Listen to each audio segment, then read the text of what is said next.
My name is Martin Smith, a committee member of Sustainable Sherston. I also happen to be a parish councillor, and I've been organising this community orchard. Sort of started over a year ago. We had this group called Sustainable Sherston come together because we wanted to be a grassroots movement to combat climate change and the loss of biodiversity around the area.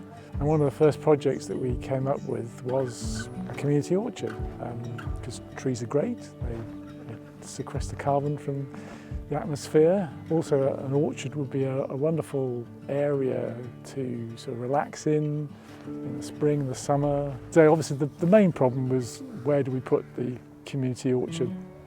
There are numerous places around the village which are possibilities, but they're also used for other things.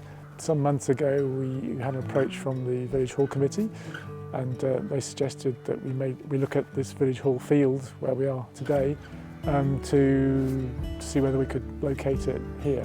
And that's when Hannah Griffin and others actually put together a plan.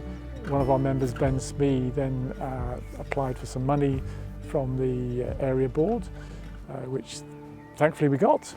And so here we are. We're putting in 25 trees this weekend. We've had 25 different family groups coming up at different times to do the plantings. Yeah, so today's been absolutely amazing. We've had so much community involvement. We've had lots of family groups, as I said. So if anybody's keen to get involved with us and help us with these forthcoming projects, then we've got a website, look for Sustainable Sherston. We've got a Facebook group. Just get in touch with us and join in.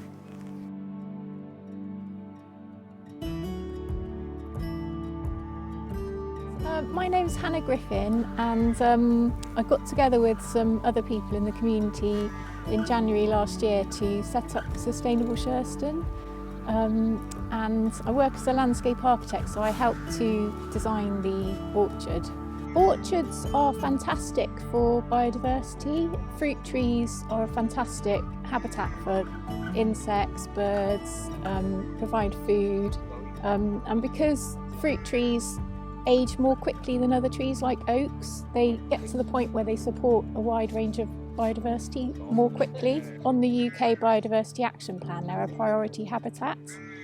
And this is partly because we've lost so many traditional orchards which were really good habitats, and also held a lot of biodiversity in terms of our different traditional varieties, and commercially only about 5 varieties are widely grown. So we've actually planted some heritage apples, one called Roundway Magnum Bonum, which the WI have planted because it comes from Devizes, and the WI is based in Devizes, and another one called Dredge's Fame, and another local one called Beauty of Bath.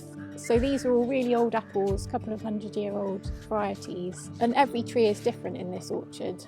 And we've got pear trees, nut trees, apricots and apples. So it's very biodiverse.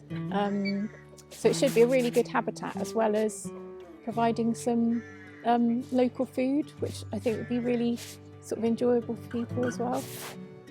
So we're also planning our next stage in the autumn. We're going to plant lots of wildflower plug plants. So we think we're going to have strips of wildflowers with mown paths going between, which will provide extra habitat and pollen and nectar for insects. We've already actually, when we've been digging the holes, been finding lots of bees, minor bees that we've been carefully putting on the side. So they like short grass, so there'll still be lots of short grass for them, which is really good. But we'll hopefully be able to encourage more bees and be providing food for pollinators and hopefully butterflies and things as well. So that's the next stage. So it should be a really nice place for people to come and sit as well. We're going to add some benches in. There should be lots of wildflowers and lovely blossom in the spring from the fruit trees, and then in a couple of years lots of fruit as well, hopefully.